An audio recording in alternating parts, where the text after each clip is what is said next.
اسسټنټ کمشنر او تحصیل میونسپل افیسر ادینزی چکدرب کې د ټریفیک جام مسلې د حل لپاره چکدره بازار نه د پبلک ترانسپورت غیر قانوني اډو او ریړو ټي ام اي اډې ته منتقل کولو لپاره 3 ورځې ټیم ورکړی دی او ویلي دي چې په 3 ورځو کې خپل ګاډي او ریډې د ټي ام اي اډې ته په خوخه منتقل کړي. په اډه کې د سورلۍ خېجي او هلته د کوزۍ د دې وینا وا چې د دې دپاره د تاجرانو ترانسپورت یونین په شمول ټول متعلقه کسانو سره خبرو اترو وروسته دا فیصله شوې ده. چکدره پریس کلب کې خبري غونډې ته د وینا په وخت د اسسټنټ کمشنر چکدره محمد عبدالله خان وینا وا نوټیفاید اډا او د ټي ام اي چې کوم افیشل اډا ده نو هغه د چکدرې پول سره جوخته د بایپاس لارې سره نږدې ده. نو هغه کې څه اکټیویټي نشته. نو موږ اولنې سټپ هم دا وخت چې سستا بازار عمل ته شفت کو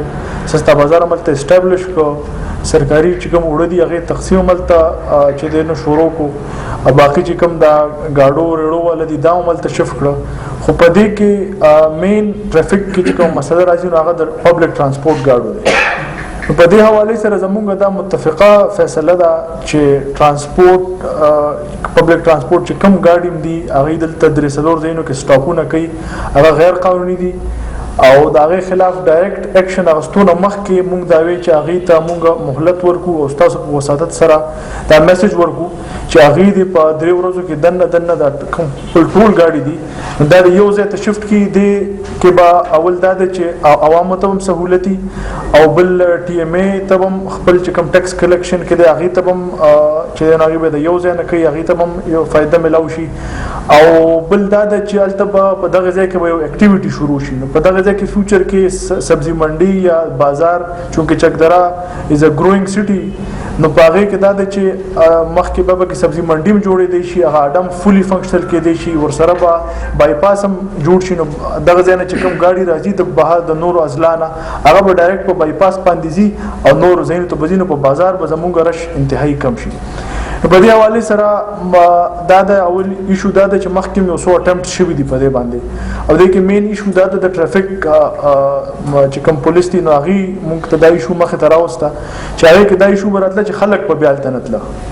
نو خلک به نه تله د ترانسپورټ اسوسییشن چې کوم دغه دي او د ترانسپورټ کوم ګاډي دي نو د هغې په ګاډو باندې به اثر پرېوتو. په دې کې بیا سټرایک مایک هم شوی دی. نو دې پیرله موږ یو انټیګریټډ سټریټیجي اپناوو چې کوم د ټي ام اي اهلکار دي په بازار کې ډیوټي ده کوم لیویز اهلکار دي په بازار کې ډیوټي ده او کوم د ټرافیک پولیس سټاف دی او ټریډ یونین چې کوم دکانداران مرګري دي هغې ټول به په اخلاقو په دایره کې دننه چې کوم سورلۍ د هغې دکان مخې ته راځي هلته سټاپونو ته راځي نو دوی به ورته ښه مطلب اخلاقي طور به دا ورته وایي چې تاسو کاینډلي هغه ځای ته لاړ شئ او ورو ورو به هغه اډه فنکشنل شي. په خلکو مونږ چونکې دا د عوام د سهولت دپاره دی نو عوام د دا خبره ریئلایز کی چې دې خبره کې نه د چا څه ذاتي انټرسټ انوالو دی ذاتي مفاد انوالو دی دا یو اجتماعي کار دی او مونږ ټول غواړو چې چکدره دی د یو ډیولپډ سټي په شان یو